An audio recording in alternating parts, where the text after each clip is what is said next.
Well, this is part 2 of 2, and I am really excited to go over this information. And I want to point out that it doesn't necessarily have to be a gold standard. It could be any standard. It could be a Bitcoin standard, an oil standard. I don't care what it is, so long as it limits the supply of currency that is created. And I'm going to explain this to you in 3 simple, fast steps. So, step number 1, we've got a chart going back to the year 1800, going past 2000. You can see that we start at 50 and it goes down. So from the year 1800 to the year 1900, prices went down by 50%. Let me say that again. Prices in the year 1900 were 50% lower than they were in the year 1800. Of course, when the Fed comes around, all that changes. We go off the gold standard for World War I, World War II.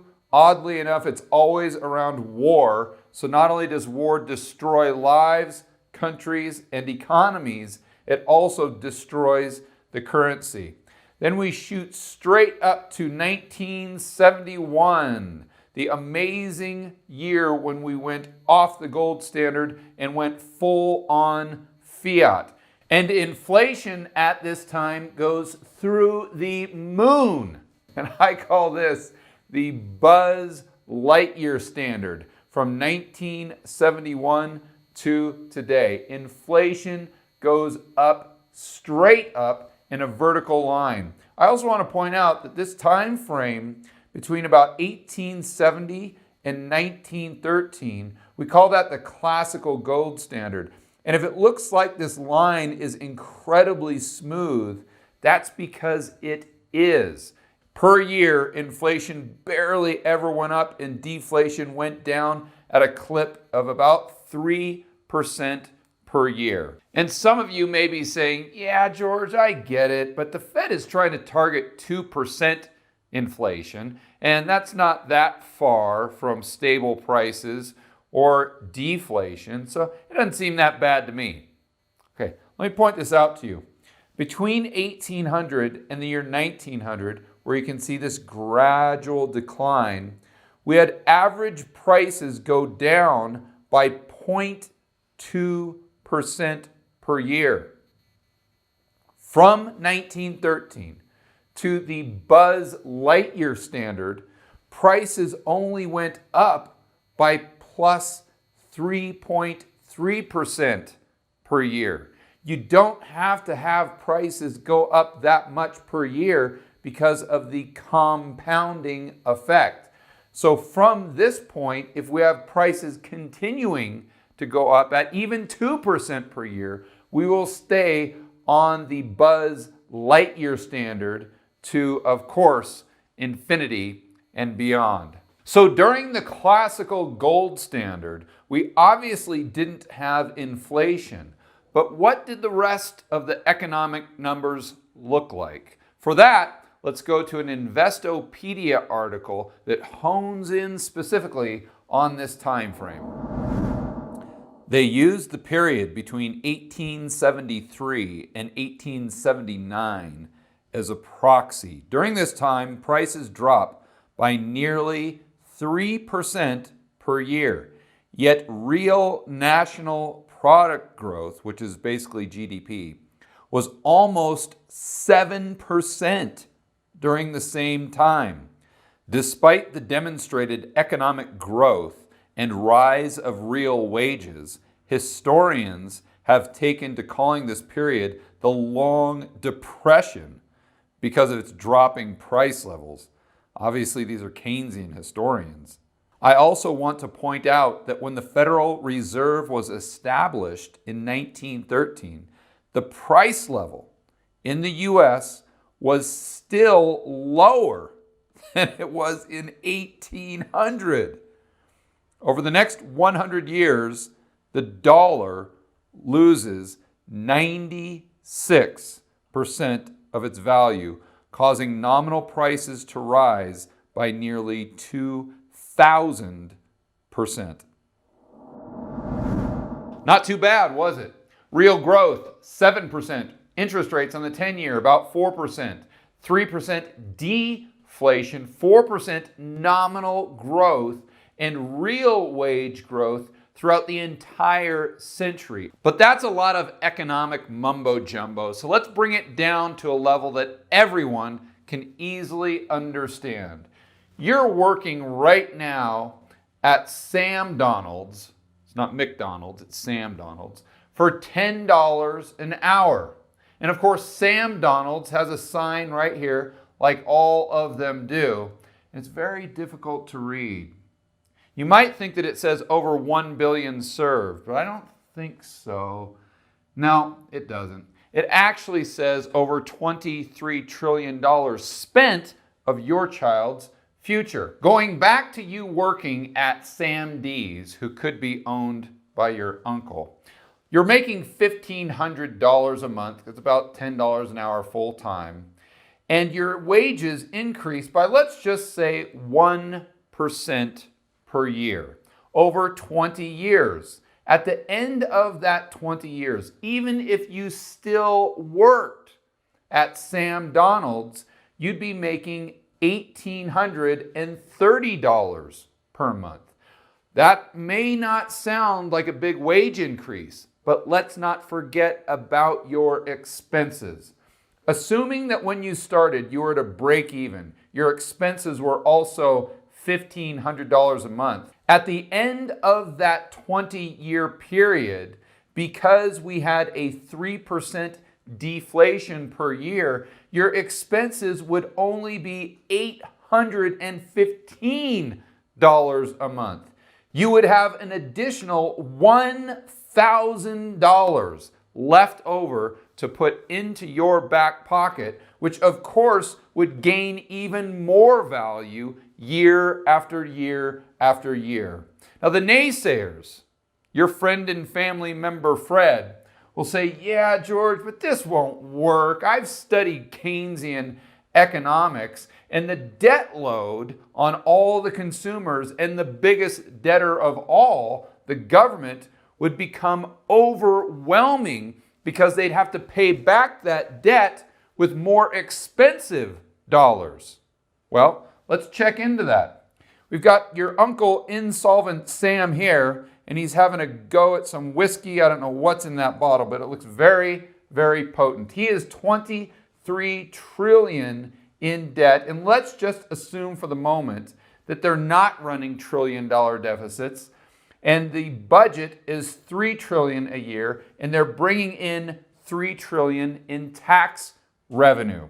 If GDP increases by 4% nominally per year, at the end of 20 years, the revenue will be $6.5 trillion. But the expenses for your insolvent Uncle Sam will go down to $1.6 trillion a year.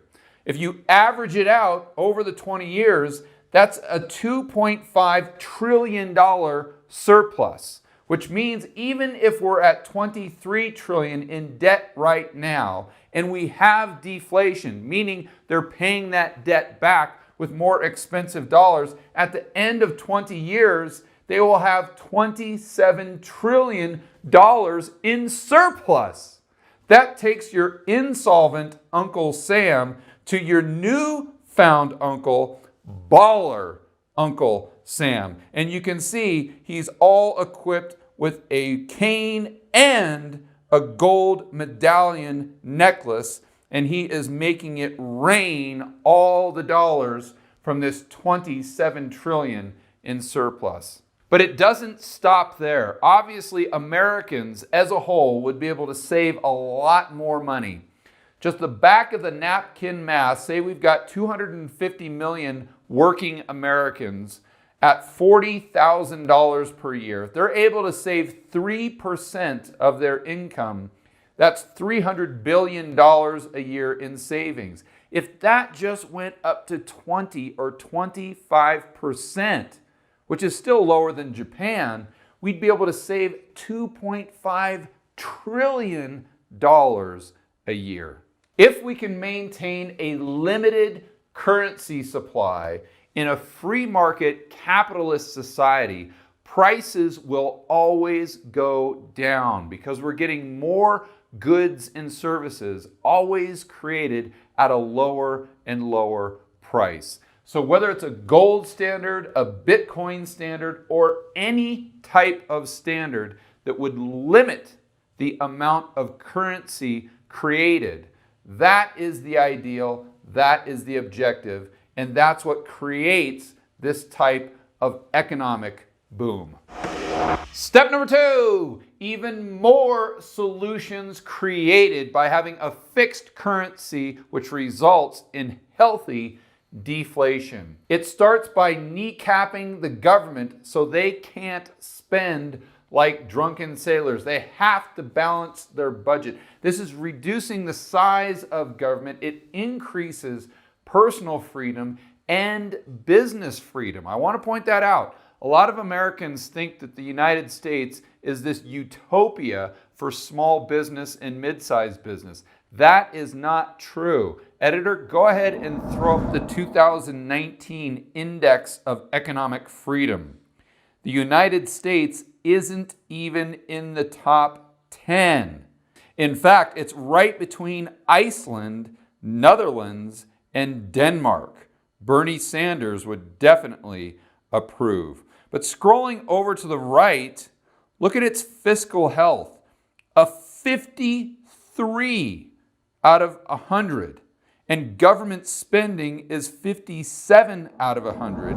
And it eliminates the warfare state and the welfare state. And just to make sure I have thoroughly pissed off every single one of my viewers, I want to point out with no welfare, you also could have open borders. And for any of you out there that say, whoa, we can't touch welfare, we can't touch any of that, just remember the Sam Donald's example I gave in step number 1, where every single person, even the people making $10 an hour at Sam Donald's, would be getting richer and richer every single year because their expenses would be going down without any help from the government. It also Tanya Harding's the Fed in the sense they couldn't continually expand their BS. This takes care of the bubbles in the stock market, the corporate bond market, and the housing market. But if all those bubbles crashed, if they all went down to a level that is supported by the actual fundamentals, how would the pension funds and the individual investors survive? Remember, the 10-year is paying about 4%, and there is a 3% deflation.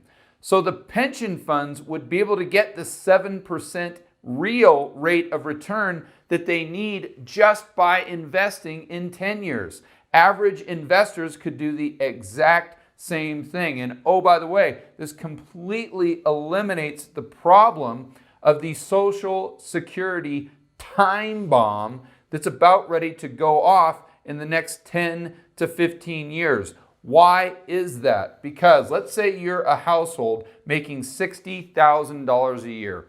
You save about 12%. And now you may be saying to yourself, George, well, that's crazy talk. We could never save 12%. Right, but keep in mind that 6% of your paycheck goes to the government to put into the Social Security fund, and your employer puts in another 6%. And trust me, as someone who's employed literally thousands of people, if I didn't have to pay that additional 6% to the Social Security fund, I could pay that right directly into the back pockets of the workers. So it's not crazy talk to think that they could save 12% of their income or $7,200 a year. If they're making a 7% return on that over 35 years, that's $1 million plus that they have in the bank as a household when they go to retire. But it gets even better. Remember, that $1 million is gaining in purchasing power every single year. So at the end of that 35 years, that $1 million would have $2.8 million in purchasing power. And let's go back to step number 1 and remember that the amount that the average household and average person could save each year would go up and up because their bills, their expenses, go down and down. So your savings would increase and your purchasing power on that savings would increase as well. Oh, but wait, there is more.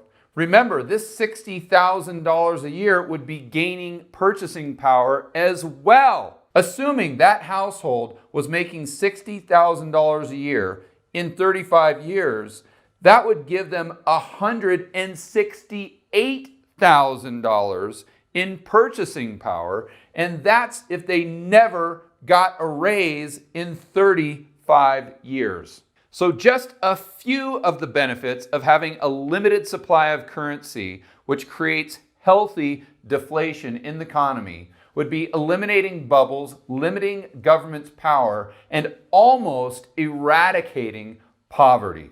We can see now why the Fed and the government want to have at least 2% inflation per year. Step number 3, the end game. And you know exactly what time it is. It is properly stiff drink time. If the Fed can't print any more money, we don't really have to speculate what will happen at the short end of the curve. We know that from observing the repo market. Short rates spike to 10%. In a best case scenario, this would massively invert the yield curve because of a lot of different things, but mainly because you've got a huge rotation from the stock market into the bond market. The way the pros say it is they've got a rotation into risk-off assets. This would be the best case scenario for the government because all of that $7 to $11 trillion that they need to roll over annually, they would try to roll that debt over into the long end of the yield curve where rates are much more manageable. But that creates kind of this tug of war between the government selling at the long end of the curve and the market trying to buy at the long end of the curve. There's so many cross currents here that it's just impossible to predict exactly what would happen. But one thing you can rest assured, that this would create a huge depression. Unfortunately, it gets worse. In option B, the rates would all go up. There wouldn't be that rotation from the stock market into the bond market. So the rates at the short end of the curve would go up to 10%, but the rates at the long end would go up even higher. This would make it impossible for the government to roll over their debt, and they would actually default, meaning they could not make those payments. This would make the dollar skyrocket, most likely, which would crush global markets, potentially jeopardizing the dollar's reign as the reserve currency. Most likely before that happened, there would be a Plaza Accord 2.0 where they'd overnight devalue the dollar in the global FX markets. To get an idea of exactly what this might look like, let's go back to a clip of my interview with Luke Groman. The reality is the marginal bid for treasuries would have priced out treasuries at 10 or 11% yields. So treasuries would have collapsed, mortgages would have collapsed, the equity market would have collapsed, housing would have collapsed, banks would have collapsed.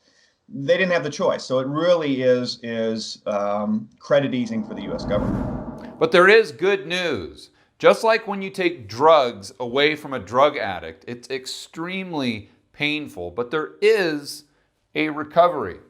That recovery would be predicated upon the government and how much they try to interfere with the flushing of all the malinvestment that was created by the Buzz Lightyear monetary policy. If they decided to just sit back and let it happen, we'd have a V-shaped type recovery just like we did in the early 1920s. If they got involved and tried to create a lot more regulation and make it harder for businesses to get the economy back on track, we definitely won't see a V shape recovery. We'll see a prolonged recovery that could last decades, like the 1930s and like they've seen in Japan. If we go from our current Buzz Lightyear monetary system down to the old and improved 1873 monetary system, it will create significant amounts of pain. But it's better that we take that pain now. Of course, friend and family member Fred will say, "Oh, no, forget this. I've read my Keynesian textbooks, and you guys don't understand. 2% inflation is actually stable prices. I believe what the Fed says. And as long as the Fed can just keep printing money, just like Janet Yellen says, we will never have a recession for the rest of our lives. You're just fear-mongering."